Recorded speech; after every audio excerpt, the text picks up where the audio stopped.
It is perhaps the biggest story of the decade. Disgraced European giants AC Milan have found their way to the top again after a decade. But how did it happen? Following a rich history culturally and on the pitch, Milan slumped into a dark period thanks to a string of failed projects, but they have now found their feet again. Football is filled with highs and lows, but there is hardly any more dramatic story than that of AC Milan. Here's how they came back from the dead. But before we get started, did you know that Milan was once banned from European competitions due to a breach in financial fair play regulations during their period of decline?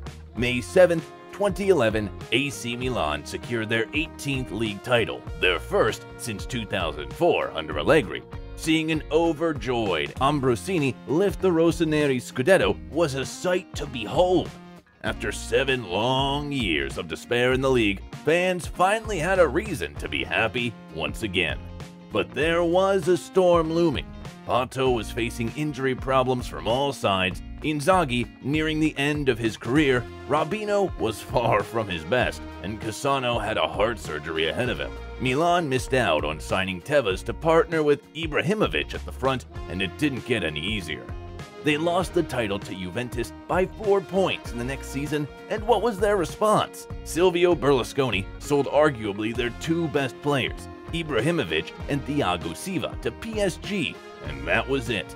Milan had become a mediocre team. Having invested lots of money to build a winning team, they were giving it away. Could it be that they did not anticipate the huge wages of these star players, or they simply didn't care about the future?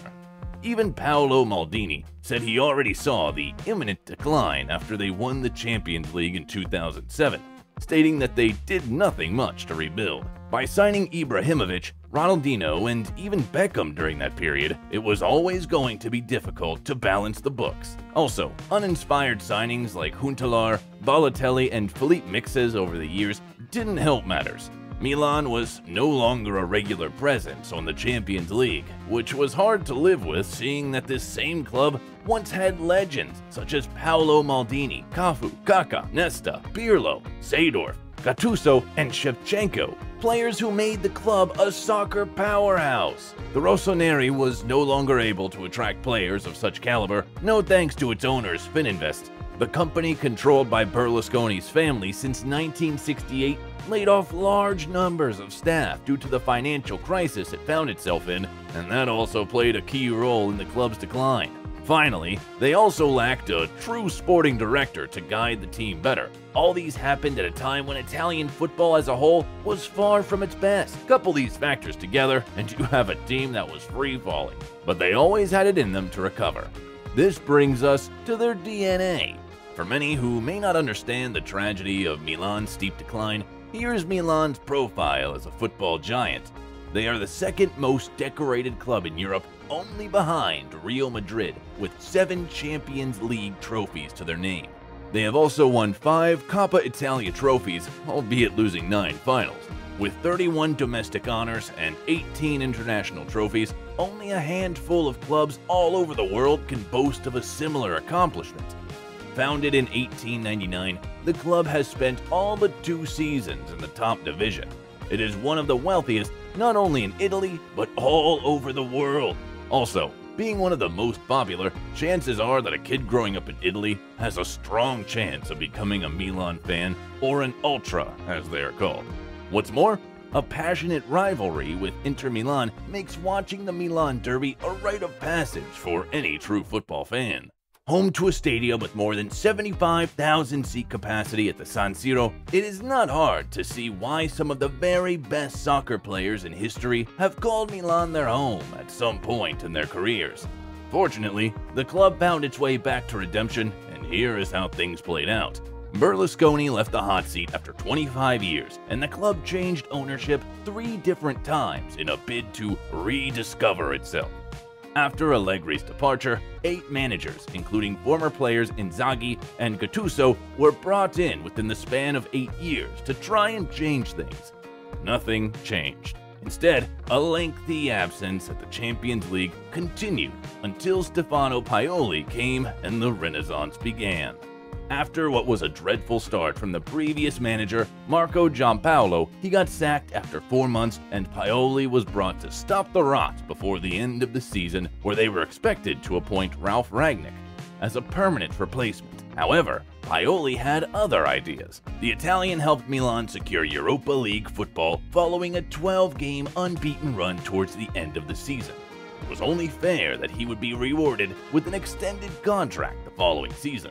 2020 and 21 came, and Pioli impressed again by guiding Milan to a second-place finish, narrowly missing out on the top spot to bitter city rivals Inter. Disappointment in the end, but they had secured Champions League football for the first time in 7 years. Optimism grew all over the club's atmosphere, and there was a feeling that it was only a matter of time before they became winners again. Pioli slowly rebuilt the Milan team he wanted with the likes of Rafael, Leao, Campione, Theo Hernandez, their captain, Alessio Romagnoli, and a few others, showing how a squad could find a winning formula without being star-studded. They did not need the best to win, they just needed the right mindset. But it wasn't just all about the manager and players. The process of change had already been in the pipeline, and an even bigger factor was at play. Paolo Maldini, who was appointed as Milan's sporting strategy and development director in 2018, became the club's technical director in 2019. After finding himself under pressure with the appointment of Giampaolo, who lasted only 4 months as manager, Maldini flipped the switch and kickstarted Milan's rebirth. He was instrumental in bringing Olivier Giroud, Theo Hernandez, Tomori, Mike Maignan, and Rafael Leao, who would end up being the most valuable player in the league. Maldini, along with the club CEO, Ivan Gazidis, was also responsible for backing Pioli after his first season at the dugout in what proved to be the right decision. What's more impressive is that the club did not need to spend millions on superstar signings to get back to the top. Also, veteran striker Zlatan Ibrahimovic, who was part of the last Milan side to win the scudetto, had a role to play in Milan's resurgence. Having an accomplished star like him, coupled with his infectious confidence, gave the younger players the confidence and self-belief they needed. He became a bit of the focal point in the team when playing, and ended the season with 8 goals and 3 assists in the league. When he was not playing, the players were able to carry on with the same energy thanks to his undeniable influence in the dressing room. In the end, a positive spirit, passion, smart investments, influence of a club legend, and a new manager made all the difference. Milan's success did not happen overnight. It was aptly cultivated and has been nothing short of magical. Milan's death and resurrection would remain a lesson to other soccer clubs and the sports folklore in general. Terrible managerial decisions, financial woes, poor player investment, and reckless spending, bad squad management, and should we say bad luck, cost AC Milan and pushed the club into a decline that had been unheard of in its 123-year history. A club that was one time the best in the world no longer had the tools to compete with average teams. Fortunately, after almost a decade spent in darkness, the club traced its steps back, and with a passionate manager, influence of club legends, and some good investments, the club resurrected from the dead to win the Serie A in the 2021 and 22 season with 86 points. It remains one of their highest point tallies in the league. The red and black part of Milan have their first scudetto in 11 years, and it looks like the start of another period of dominance. AC Milan's resurrection is not just good for the club alone, but for Italian football as a whole. Would European glory be tasted once more in Milan? I wouldn't bet against